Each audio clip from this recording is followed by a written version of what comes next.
$800 million, $500 million, $135 million. Well, you must be wondering that why am I blabbering these high amounts? Well, these were the contracts that were reportedly offered to Tiger Woods, Rory McIlroy, and Will Zalatoris. And all of these players rejected these contracts by the Saudi Arabian-backed Live Golf and showed their loyalty to the PGA Tour. But well, that was a year ago. Now with the surprise merger of the PGA Tour and Live Golf, should these players be compensated by Saudi Arabia? That's the question we are asking in this live. Hello and welcome to WION Sports Xtra. I am Nikhil Mathur and I'm joined by my sports editor Digvijay Singh Deo and by my colleague Vidur Kathuria. Who both haven't got paid and are not going to get paid by anyone. So these are going to be simply our views reacting to a situation. Yeah. We will know neither side. I've covered a PGA Tour event, I've covered a Live event, so I need to. Yeah, but you have to accept that there's chaos in the world of golf. The US Open is starting today. And there's no blueprint. How do they go forward? I mean, nobody knows. Yeah. Jay Monahan knows, but sadly Jay Monahan is unwell. He's proceeded on emergency leave. Jimmy Dunn was part of that, who's towards policy board member. And Yasir Al-Rumayyan knows, who's on the other side, who's the head of the Public Investment Fund, Saudi Arabia's bottomless pit of money. Even Greg Norman doesn't know. And that's the beauty. All leading up to this entire US Open, everyone says, is it good, is it bad? We don't know because we don't know. Nobody knows if Live Golf is going to exist. Rory McIlroy says, I want Live Golf to go away. Dustin Johnson last night, this morning, whichever times when you're in, says, I know I've been told there will be a Live Golf League next year. 2024 season is on. So it's all over the place. Now, through this period, questions have been asked as to, say, if all is well, players do come back playing whatever, fine or whatever. But as you mentioned, John Rahm, 200 million. Rory apparently was offered 400 million. Yeah. So, should these players be compensated in any way? So, first question, who compensates them? The PGA Tour is broke, technically. The PGA Tour realized it could not compete with Saudi Arabia's Public Investment Fund. And, I mean, they spent $2 billion to set up this league just to show PGA Tour that, they can do it. And they're willing to go 2 more years. Yeah. So the PGA Tour was then forced to dip into its reserves. The legal costs were killing them. Exactly. So it's not as if that the Saudis waved the white flag and the PGA Tour came over and settled this. Both parties realized that in the long run, once the case goes on, things are going to come out which will not be very good for both sides. That's why the deal is there. Should they be paid? I'm putting it this way. All through the last 1 year, you have said we have morals. We are not going to take sports washing and whatever. Then how do you accept the money? Yeah. Then if you're going to accept the money now, say it's coming. Say Rory gets 200 million or he gets an equity in that thing, but it's backed by Saudi money.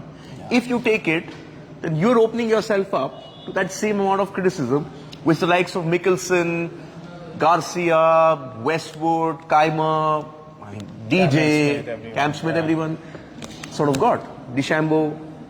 What makes you different? Is it all the money? Because it clearly wasn't about the money for you. You all wanted the PGA Tour's legacy and be part of the official tour. That's why you all didn't leave. So if you take it, then there's no difference between you and those who went. Yeah.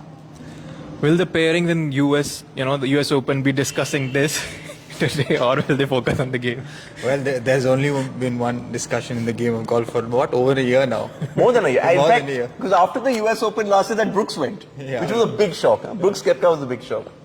So I think, this will again be a topic of discussion because it's money and it's big money, and obviously the players and it's the money that will go to the players that is supposed to go to the players. Again, as Digvijay said, technically, the PGA Tour should be compensating the players who stayed loyal to them. Yeah. But what is the conversation we're having? Who's going to pay it? Because Saudi... But does the PGA Tour have the money? Yeah, exactly. They don't have the money. Yeah. And I mean, technically, now... I'm sorry, want to interrupt. The only one who's made money over the years is Tiger Woods. Yeah. He probably got more money than the PGA Tour. And he didn't pay... how much did he play last season? How many tournaments? Two or three, 1 10 million bonus. Yeah, that's it. And he got that from the PGA Tour. So yeah, this bottomless pit of money that they have, they probably can afford to pay these guys whatever the They offer Tiger compensation. $1 billion, Yeah. close to $1 billion. Yeah, close to Yeah, $1 billion. exactly, and he turned it down. But it's Correct. So hang on. Yeah. So once you've turned it down, what moral right do you have to ask for money again? The live players Yeah. took a risk. They went. They haven't got world ranking points for a year. Their ranking has dipped. They've had to go and play tournaments which gives them world ranking points. Anirban Lahiri from India went and played in Vietnam. Finished tied for second. World ranking came back into top 100. That's why he played the US PGA last month. So they've taken a risk. The money's there, yes. But they took a risk. The PGA Tour guys didn't take a risk, right? They played on the PGA Tour. They kept getting their world ranking points. In fact, a normal PGA Tour event gets more world ranking points than the season finale on the Dubai DP World Tour in Dubai, where John Ram played, where Rory played. Yeah. It's a joke. So, It's extreme. I think what happens is that the players who are not, say, the top players or who are ranked outside the, say, 30, 40 in the PGA Tour, now they're thinking that the live golfers, say someone like an Anirban Lahiri, who has earned in one season like he probably did in the rest of the seasons combined. So they feel a sense of betrayal because there is no punishment that the live players will get. I mean, there was no penalty, they'll just come back, be part of the tour again. So there is no incentive, or they got no reward for staying loyal to the PGA Tour. I think that's where they feel but they like, got, right, world ranking. well, world ranking points, but Player not enough- impact bonus, 100 million for a few tweets somewhere. Yeah, but not, that's not concrete money. You have to, earn money ultimately. So, But that's where I have a problem. You decided not to chase the money. yeah, So why are you asking for money now? Adam had been that day saying, exactly. I think I should be compensated. Why? What risk did you take? But I mean, whenever there's a breakaway league and there's a main league, I have never seen, with the statement that PGA Tour were giving, I mean, I'm pretty sure whatever legal battle they didn't want to face, but it's rare. I haven't seen. I remember ICL, IPL, either one leagues, just dies down or something. But this is for the first time that I'm seeing a merger. Like I'll tell you why. The Saudis only wanted a seat at the table. Okay. Yeah. The reason Monahan is getting the flack is because Al Rumayyan reached out to him in 2019 saying, you know what, we want to come into golf. Let's talk. They took this holier than thou attitude. They wanted to preserve their monopoly. That's right. Greg Norman told me they're the monopolist. He's right. He's not wrong. Why did Phil Mickelson leave? Phil Mickelson said, I tried to change the PGA Tour. They would never listen to me. It's only after Live Golf happened that they started giving money to the players, that the players started to have a voice. So, all the Saudis wanted was a seat on the table. They don't just have a seat on the table. They're the head of the table right now. Yeah. Irrespective of whichever you want to spin it. They have a seat at the table. Al Rumayyan is there. I mean, he controls the purse strings in golf today. That's what the Saudis wanted, right? Yeah. And at some point, there could be the principal partners of the PGA Tour. That is, if the US Senate and all clears them. So, yeah. I mean, yeah. But what do you think it's going to be the blueprint of it? Because as Dick just said, Live Golf might just, slowly be sidelined, and it may just end, and all the player may return to the whatever entity it's called, PGA plus Live. Do you think that's going to happen? That's the only think a new entity. I don't think Greg Norman knows himself. Greg Norman hasn't even given no one knows. Yeah, Those two people who know aren't Golf, available for comment. Yeah. Monahan and Rumayyan. Live Golf as an entity could cease to exist, but as Rory said, it doesn't matter. This is not Live Golf. Now it's Saudi and the PIF who are coming into golf, and they will control the game of golf from now on. So whatever the new entity is created, the new tour, however it functions, this thing that, dominated headlines for the last year, Live Golf, and which was fronted by Greg Norman, that face, I mean, he will be irrelevant, probably. He is. We haven't seen exactly. So, and the main thing that we were talking about how PGA Tour and Live Golf would sort of resolve this battle, he was a non-entity there, Greg Norman. So, yeah. You got questions? Okay. Comments. Hirin Kuada says amazing in case they give the money. Meenal says what will happen to the Saudis will not compensate PGA Tour loyalists. Question of sour milk. They'll probably whine a bit. But there is a sort of a talk that this new company that is formed, players will get stakes in that. Yeah. Maybe that's how they compensate. I just think taking money is not the right way. Yeah, because there's no yardstick to how much money and how much compensation we're going to give. If they give someone 100 million, someone would say, oh no, I need 120. I think whatever decision they make, it'll be impossible to make everyone happy at this You can't. point. So Yeah. the only way you can do it is those who stayed, say the 125, 150 from the PGA Tour's FedEx Cup list. You have 100 million bonus, but then it's not going to be the 400 million Rory was going to get. That's not happening. That's not happening. It has to be fair to everyone. It has to be fair to everyone. Let's look at the poll. Interesting numbers there.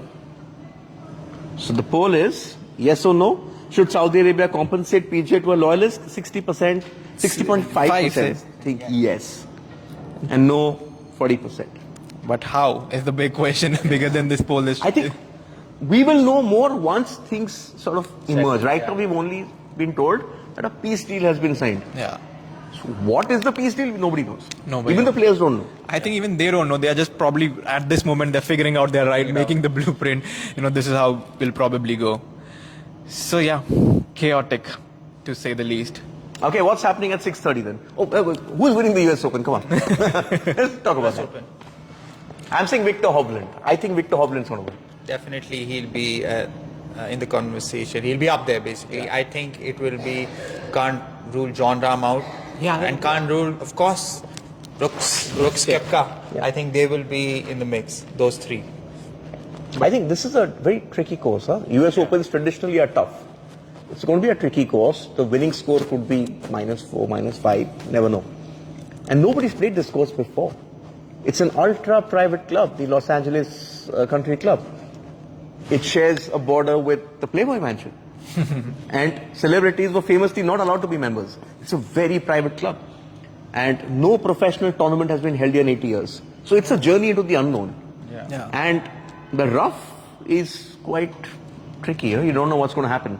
So people with a very precise game, who would have straight down the fairway and then a short game. If it came down to a short game, I would say Mickelson, but Mickelson off the tee is erratic. Yeah. So it's going to be a very technical player who wins this. Yeah. Probably Phil Mickelson was giving tips to John Ram probably about that game. Lovely pictures there. Yeah. So yeah. And we are also building up to the most iconic rivalry in cricket and the oldest, the Ashes.